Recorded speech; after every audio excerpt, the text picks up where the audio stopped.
इधर जोधपुर में भी हीटवेव का प्रकोप लगातार तीसरे दिन भी जारी रहा। आज अधिकतम तापमान 44.7 डिग्री सेल्सियस दर्ज किया गया, जो सामान्य से करीब 6 डिग्री सेल्सियस ज्यादा है। भीषण गर्मी और लू को देखते हुए राज्य सरकार ने स्वास्थ्य सेवाओं को अलर्ट मोड पर रखा है। इसी क्रम में मथुरादास माथुर अस्पताल सहित अन्य प्रमुख अस्पतालों में डिहाइड्रेशन और लू तापघात के मरीजों के लिए विशेष वार्ड और आईसीयू बेड आरक्षित किए गए हैं। अस्पताल अधीक्षक विकास राज पुरोहित ने बताया कि लू से निपटने के लिए सभी चिकित्सा सुविधाएं सुनिश्चित की गई हैं। साथ ही उन्होंने आम जनता से अपील की है कि तेज धूप में घर से बाहर कम निकलें और पानी का भरपूर सेवन करें।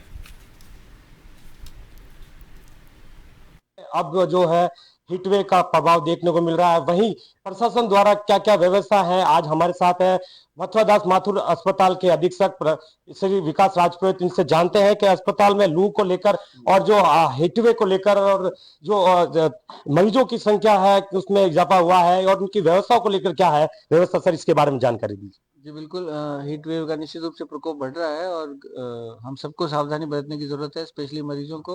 उसके लिए राजस्थान सरकार के सख्त निर्देश हैं कि मरीजों को सब सुविधाएं मिलनी चाहिए। उसके लिए हमने इमरजेंसी में बर्फ की सुविधा, ठंडे रूम्स की सुविधा, इसके अलावा डेडिकेटेड आईसीयू भी रखे हैं। यदि मरीजों की संख्या में किसी तरह वृद्धि होती है तो हम उनको एक जगह रखेंगे। इसके अलावा डिफरेंट वार्ड्स को भी ये सेंसिटाइज किया गया कि आप अपने वार्ड्स में भी सब चीज़ों का ध्यान रखें। और यदि हीट स्ट्रोक का, हीट एग्जॉशन का या हीट स्ट्रोक का कोई भी पेशेंट यदि आता है तो हमें प्रशासन को इसकी सूचना दे।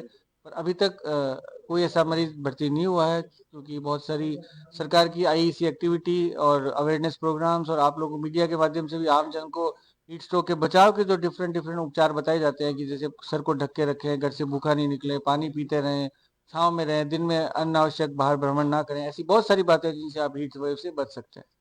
सर अगर बात करें सरकार की, तो सरकार द्वारा विशेष तौर से क्या क्या नवाचार करने को मिल रहे हैं जो लू और गर्मी को देखते हुए हॉस्पिटल में क्या क्या व्यवस्थाओं का कुछ अलग से कोई दिशा निर्देश दिए गए हैं सरकार द्वारा? जी बिल्कुल, बहुत ही इसमें सरकार की तरफ से स्पष्ट और सख्त निर्देश हैं कि सारी सुविधाएं उपलब्ध कराई जाए। मरीजों को स्पेशली डेडिकेटेड मेडिसिन और न्यूरोलॉजी की टीम के द्वारा देखा जाए और यदि जरूरत पड़े तो उनको एडमिट किया जाए। उनको ठंडे पानी की व्यवस्था, आइस की व्यवस्था या टेम्परेचर कंट्रोल करने के जो भी साइंटिफिक तरीके हैं उनका उपयोग करते हुए उनके स्वास्थ्य में सुधार की पूरा प्रयास किया जाए। और उनकी जो परिजन है उनको भी हीट वेव अवेयरनेस के बारे में बताया जाए, ताकि भविष्य में दोबारा भी उनको कोई हीट स्ट्रोक वगैरह ना हो। तो ये थे हमारे साथ विकास जी राजपूत। इनका कहना है कि लोगों को जहां तक हो बचाव करना चाहिए, अपने मुंह को ढक के चलना चाहिए और जहां तक हो उसको बचाव करें। और वहीं जो सरकार द्वारा भी इनको विशेष तौर से निर्देश दिए गए हैं कि जो लू को देखते हुए हॉस्पिटल में माकूल व्यवस्था की जाए और उनको किसी तरह की कोई समस्या ना हो उसको देखते भी उनकी व्यवस्था की जाए।